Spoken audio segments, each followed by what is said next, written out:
Today we're going to be changing the oil on a rototiller, and we're also going to take a look at the air filter and show you where that is in case you want to replace it or just clean it up. Let's get started with the oil. The oil drain plug is going to be located somewhere near the bottom of your rototiller. If you have this exact one, it's going to be right here. If you don't have this exact one, it normally looks something just like this. We're going to start by taking off, this is our oil fill cap. Sometimes there's two of them. There's another one on the other side. We're going to use this one today. We're going to start by taking this off. This is going to allow the oil to drain out easier. This we already broke loose. And we're going to unscrew it. And oil should come out.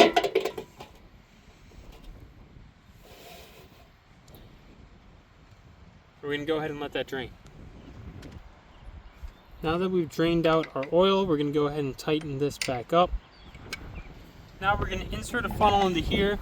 The way this gets filled is the oil fill cap is also your level gauge. You can fill it until you can see it, and then that's full.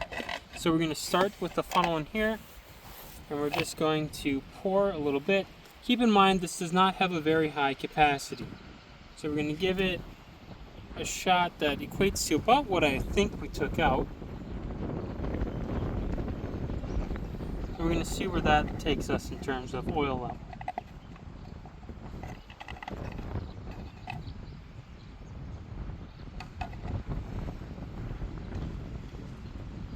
Give it a little bit more. Alright, and now I can see the oil level right at the end of this little tube. If you take a look in there, turn the flashlight on too. You can see the oil level is starting to creep up, and that's how we know we're getting. So we're now going to reinstall this, and our oil change is complete because there is no oil filter on most rototillers. Now the last thing I want to show you guys is your air filter is under here.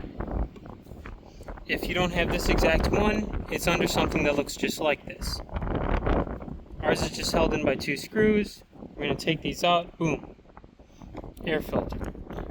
Now sometimes you don't need to actually replace these, you just need to clean them out a little bit. This one looks totally fine. We blasted this thing out earlier this year, so we're not going to bother with replacing it or anything. However, if you wanted to, that's how you access it. One thing I wanted to mention to you guys, if you are watching this video before our channel is at 1,000 subscribers, we are not getting paid for ads on YouTube, which means if you watch an ad on this video, we did not get paid for that ad. And nobody who watches ads on our videos, we don't get paid for any of those ads. So we would appreciate it if this helped you out, if you helped us out by subscribing to the channel so we get paid for the ads you already have to watch. That is basic maintenance for a rototiller: air filter and oil changes. Thank you all for watching. We'll catch you later.